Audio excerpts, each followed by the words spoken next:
दोस्तों आज से कुछ दिन पहले, लगभग 10-15 दिन पहले मैंने एक वीडियो बनाकर डाला था एलुमिना नामक एक होम्योपैथिक दवा के बारे में, जिसमें मैंने आपको बताया था कि एलुमिना जो है वो एल्यूमिनियम से बनती है। यानी कि ये जो लैपटॉप आप मेरा देख रहे हैं ये एल्यूमिनियम से बना हुआ है। तो एल्यूमिनियम से बनने वाली दवा एलुमिना, उसके बारे में मैंने एक वीडियो बना के डाला था। उस वीडियो में मैंने आपको एक और दवा के बारे में बताया था जो कि एलुमैन के नाम से जानी जाती है, यानी कि फिटकरी से बनने वाली दवा। तो आज इस वीडियो में मैं आपको एलुमैन के कैरेक्टरिस्टिक सिम्टम्स बताऊंगा, यानी कि फिटकरी से बनने वाली उस दवा के मुख्य लक्षणों के बारे में मैं आज आपसे बात करूंगा, जिनका कि उपयोग हम किसी मरीज में करते हैं और एलुमैन हमें बहुत अच्छे रिजल्ट देती है। एलुमिना के जैसी ही एलुमैन भी कब्ज की बहुत अच्छी दवा है, लेकिन दोनों के जो लक्षण हैं वो थोड़े थोड़े एक दूसरे से भिन्न होते हैं, तो जिनके बारे में मैं आज आपसे इस वीडियो में बात करने वाला हूं। तो चलिए दोस्तों शुरू करते हैं। और सबसे पहला जो इसका कैरेक्टरिस्टिक सिम्टम है एलुमैन का, वो ये है कि किसी भी व्यक्ति में यदि गुदा मार्ग में पैरालिसिस हो गया है, यानी कि उसके एनस में पक्षाघात हो गया है, उसके गुदा में पक्षाघात हो गया है, उस पे गुदा का जो कंट्रोल है वो खत्म होने लगा है, तो आप समझ जाइए कि इस व्यक्ति को एलुमैन देने की जरूरत है। एलुमिना नहीं, एलुमैन यानी कि फिटकरी से बनने वाली जो दवा है वो देने की जरूरत है। और ये जो दवा होती है इसमें मरीज के गुदा में इतना ज्यादा पक्षाघात हो जाता है, यानी कि उसकी जो क्रियाशीलता होती है गुदा की, संकुचन की और फैलने की जो उसकी क्षमता होती है वो पूरी तरह खत्म हो जाती है। तो उसका जो मल है, यानी कि उसकी जो लैट्रिन है, उसका जो स्टूल है, वो अंदर कोलोन में ही रह जाता है, यानी कि वो बाहर आता ही नहीं है। और एलुमैन इतनी ज्यादा कब्ज में उपयोग करने वाली ही एकमात्र औषधि है, एकमात्र दवा है। यानी कि जब पेशेंट को 2-2, 3-3 दिन तक लैट्रिन लग ही नहीं रही है, फ्रेश होने जाने की इच्छा ही नहीं है, मल अंदर ही अंदर सूखता रहता है, कई बार तो हाथ से बाहर निकालना पड़ता है, इतनी ज्यादा उसकी कंडीशन खराब हो जाती है। मेगा कोलोन जैसी स्थिति उसकी डेवलप होने लगती है। एक बीमारी होती है मेगा कोलोन, जिसमें कि मरीज का जो मल होता है वो अंदर ही अंदर जमता चला जाता है, बाहर निकलता ही नहीं है। तो शुरुआती अवस्था में तो पेशेंट 2-2, 3-3 दिन तक फ्रेश होने नहीं जाता, और जब ये रोग बढ़ता चला जाता है तो फिर उसकी जो लैट्रिन जाने के जो दिन होते हैं वो और ज्यादा लंबे खिंचते चले जाते हैं, पेशेंट 8-8 दिन तक फ्रेश होने नहीं जाता। तो इस तरह का कैरेक्टरिस्टिक सिम्टम एलुमैन में देखने को मिलेगा, एलुमिना में नहीं मिलेगा। तो एलुमैन हमें किस कंडीशन में यूज करनी है? जबकि गुदा मार्ग में पक्षाघात हो गया है, गुदा में एनस में पक्षाघात हो गया है, और उसके कारण जो लैट्रिन है, जो स्टूल है, जो मल है, वो बाहर नहीं निकल रहा है, अंदर ही है, उसकी क्रियाशीलता पूरी तरह खत्म हो चुकी है। तो ये एलुमैन कब्ज के उस केस में बहुत अच्छा काम करेगी। अब जैसा कि पक्षाघात इसको गुदा मार्ग में देखने को मिल रहा है एलुमैन के पेशेंट में, वैसा ही पक्षाघात इसके यूरिनरी ब्लैडर में, यानी कि उसकी मूत्राशय में, उसकी मूत्र की थैली में भी देखने को मिलेगा। और इतना ज्यादा पक्षाघात होगा कि पेशेंट थोड़ी सी बाथरूम करेगा, थोड़ी सी यूरिन करेगा, और उसके बाद वापस ब्लैडर जो है वो वैसा का वैसा उसे महसूस होगा, उसे लगेगा ही नहीं कि उसने कुछ मूत्र त्याग किया है, मूत्र विसर्जन किया है, पेशाब उसने की है। तो इतना ज्यादा पक्षाघात उसे हो जाता है कि बहुत प्रेशर लगाने के बाद थोड़ी बहुत यूरिन उसे होती है। अब यदि हम बात करते हैं इस लक्षण की, तो वृद्ध लोगों में ये ज्यादा देखने को मिलता है। तो यदि आपको किसी बुजुर्ग व्यक्ति में ऐसी कब्ज की शिकायत देखने को मिलती है कि वो 2-3 दिन तक फ्रेश होने नहीं जा रहा है, और इसके साथ में उसकी जो यूरिन है, उसकी जो पेशाब की थैली है, उसमें भी पैरालिसिस है, उसमें भी पक्षाघात है, बड़ी मुश्किलों से उसको पेशाब उतरती है। इसके अलावा एलुमैन कैंसर की प्राथमिक अवस्था की भी बहुत अच्छी मेडिसिन है। यहां पर कैरेक्टरिस्टिक सिम्टम जो होगा किसी पेशेंट में, वो ये देखने को मिलेगा कि यदि इन्फ्लेमेशन की शुरुआती अवस्था है, कैंसर की प्राथमिक अवस्था है, जहां पर उसकी त्वचा हो, उसका जरायु यानी कि उसका यूट्रस हो, या उसका कोलोन हो, या उसका एनस हो, या उसका रेक्टम हो, कहीं भी प्राथमिक अवस्था यदि है और सूजन आना उसको शुरू हो गई है, और डॉक्टर के पास जब गए, उसने उसका टेस्ट किया और पता चला कि ये तो कैंसर है, फर्स्ट स्टेज का कैंसर है, और यहाँ पर जो ज़्यादातर संभावना है वो ये है कि इस व्यक्ति को इन्फ्लेमेशन की शुरुआत ही इस कारण से हुई थी कि वहाँ पे कैंसर डेवलप होना शुरू हो गया है।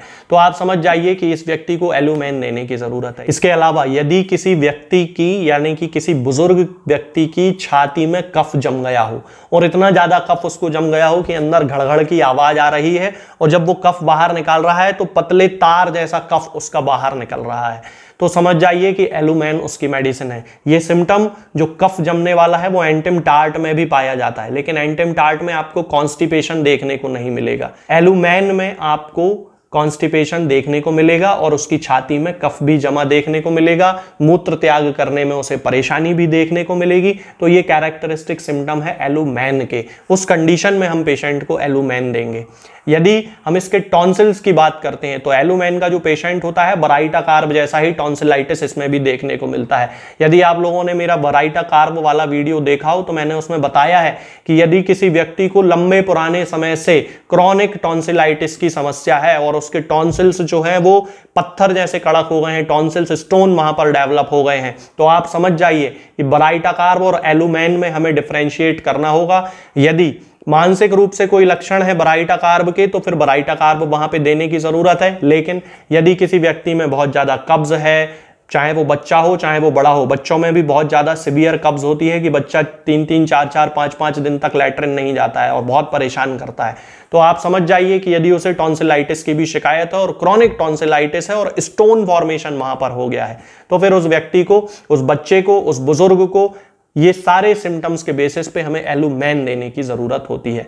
अब यदि हम एलुमेन की पोटेंसी की बात करते हैं तो 30 पोटेंसी सबसे ज्यादा सूटेबल मानी जाती है। 30 पोटेंसी की 2 बूंद सुबह और 2 बूंद शाम को मरीज की जीभ पे डायरेक्ट हमें रख देना चाहिए। कई बार ऐसा होता है कि मरीज को उसका स्वाद अच्छा नहीं लग रहा होता है, तो फिर हम 1 चम्मच पानी में मिला के उसको दे सकते हैं। बच्चों के केस में तो फिर 1 चम्मच पानी में ही हमें देना पड़ता है। लेकिन हमें ध्यान इस चीज का रखना है कि दवा देने के लगभग आधे घंटे पहले और आधे घंटे बाद पेशेंट ने कुछ खाया पिया ना हो, यानी कि मुंह में किसी चीज का टेस्ट नहीं होना चाहिए।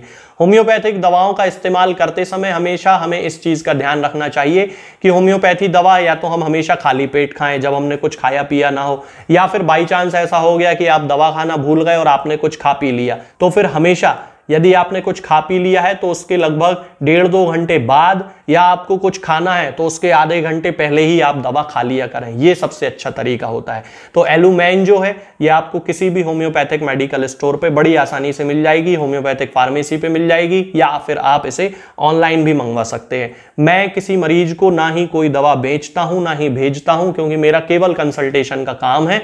मैं केवल एक कंसल्टेंट फिजिशियन हूं। आज के इस वीडियो में फिलहाल इतना ही। आगे के वीडियोस में हम बात करेंगे कुछ नई बीमारियों के बारे में और उनकी होम्योपैथिक दवाओं के बारे में। तब तक के लिए जय हिंद, जय भारत। दोस्तों, होम्योपैथिक दवाओं को खाने का सबसे अच्छा तरीका होता है कि हम हमेशा खाली पेट इन दवाओं को खाएं।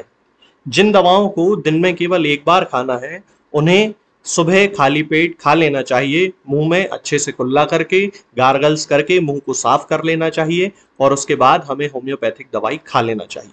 जिन दवाओं को दिन में 2 बार या 3 बार या 4 बार खाना होता है, उन दवाओं को खाली पेट खाने का मतलब होता है कि हम उन दवाओं को खाने के लगभग आधे घंटे पहले या फिर 2 से 2.5 घंटे बाद ही खाएं।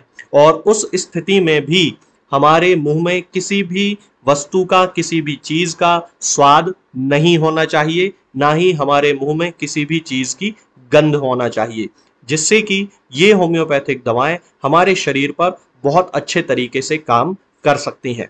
तो हमें हमेशा ये ध्यान रखना है कि जब भी हम होम्योपैथिक दवा खाएं, हमेशा खाली पेट खाएं और हमारे मुंह में किसी भी चीज का स्वाद या किसी भी चीज की स्मेल ना हो। अब बहुत सारे लोग ये सोचते हैं कि हम कच्चा प्याज खा सकते हैं, या अदरक खा सकते हैं, या हींग खा सकते हैं, या इलायची खा सकते हैं, या नहीं। बिल्कुल आप इन चीजों का इस्तेमाल कर सकते हैं। होम्योपैथिक दवाओं को खाते समय आप इन सभी चीजों को बड़ी आसानी से खा सकते हैं। बस याद ये रखना है कि जब भी आप होम्योपैथिक दवा खाएं, इनमें से किसी भी वस्तु का, किसी भी चीज का स्वाद आपके मुंह में ना हो। यानी कि जब भी आप इन्हें खाएं तो इनके खाने से या तो आधे घंटे पहले होम्योपैथिक दवा खा लें, या फिर इन्हें खाने के 2-2.5 घंटे बाद, जब कि आपने मुंह में अच्छे से कुल्ला कर लिया हो, अच्छे से गार्गल्स कर लिए हो, तब इन होम्योपैथिक दवाओं को खाएं। तो आपको हमेशा होम्योपैथी के सबसे अच्छे रिजल्ट देखने को मिलेंगे। लोग गलती यही कर देते हैं कि वो प्याज खाना छोड़ देते हैं, कच्चा प्याज, लहसुन, अदरक, हींग सब खाना छोड़ देते हैं, लेकिन फिर भी उनको मुंह में सफाई ना होने के कारण होम्योपैथिक दवाओं का अच्छा रिजल्ट देखने को नहीं मिलता है। ये होम्योपैथिक दवाएं आपको किसी भी ऑनलाइन फार्मेसी पर या आपके घर के नजदीक किसी भी होम्योपैथिक मेडिकल स्टोर पर बड़ी ही आसानी से उपलब्ध हो जाएंगी।